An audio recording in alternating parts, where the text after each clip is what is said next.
Here we are at Hampi. Historically, this has been one of the greatest cities that ever happened in India. And many travelers, Portuguese, Italians, Chinese, and people from Arabia, many travelers have described this city as the greatest city of the time in the world. An Italian traveler comes down to say that it is far bigger and greater than Rome. The city covered over 60 miles of circumference. Among these beautiful rocks, which still remains and exudes an aura of fascination, an aura of magical presence, I cannot wonder why they would have chosen a place to set up a city like this in these rocks, because in terms of defenses and the magical presence of these rocks, the place is full of rocks. Probably we will show you some shots later. It's a rocky place, magnificent rocks. A whole lot of them have been broken to build structures and temples, but still the live rocks which are just sitting all over the place create such a magical atmosphere even today.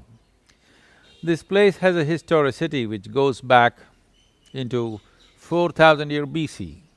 There are caves where even today there are images and carvings in the caves which are over 4,000 years old.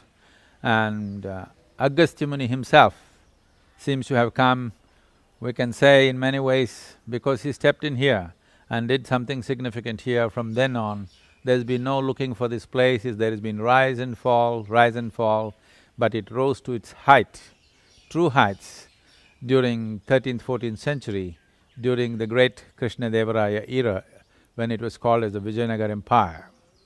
Somewhere in early 14th century, two brothers who are known as Hakka and Bukka, or Harihara and Bukka, who were governors in the Kakatiya Empire, learned the art of administration and stuff, and then they decided to come here and set up their own kingdom.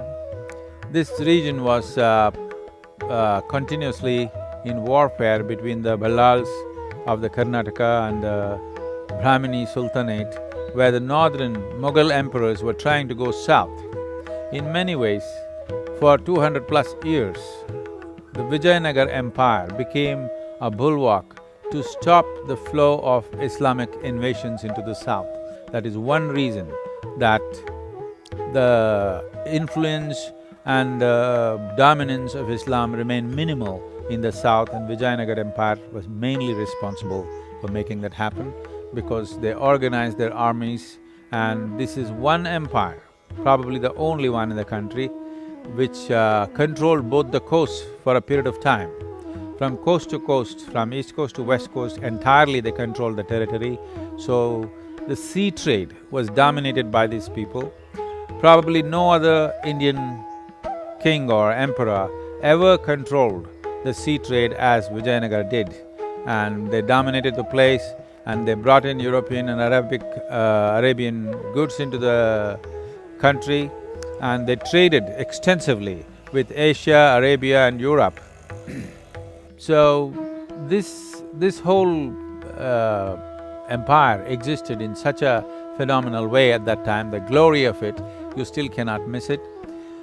One thing is, there is a story about how this happened. These two brothers came and they were captured by the Islamic Sultanate and taken to Delhi. And they converted themselves to Islam. For over 15 years, they lived as devout Muslims, because that was the only way for them to survive. Then they were brought back here to take charge of this place and rule this place as representatives of Delhi Sultanate. And then they met sage Vidyaranya. They formed the first step, the first foundation stone for the Vijayanagar Empire was laid like this. How they chose this place is interesting. This place called Anegundi, we are just little off that place right now. Here, when Vidyaranya and the two brothers came, they went hunting with their dogs, and there were 5 dogs and a hare. There was a hare. These 5 dogs, the king's dogs, attacked him. The strange thing that they saw was, normally a hare would be killed in moments if these 5 dogs go at him, but this particular hare stood up and fought the 5 dogs, and kind of the dogs backed off, looking at the fierceness of the hare.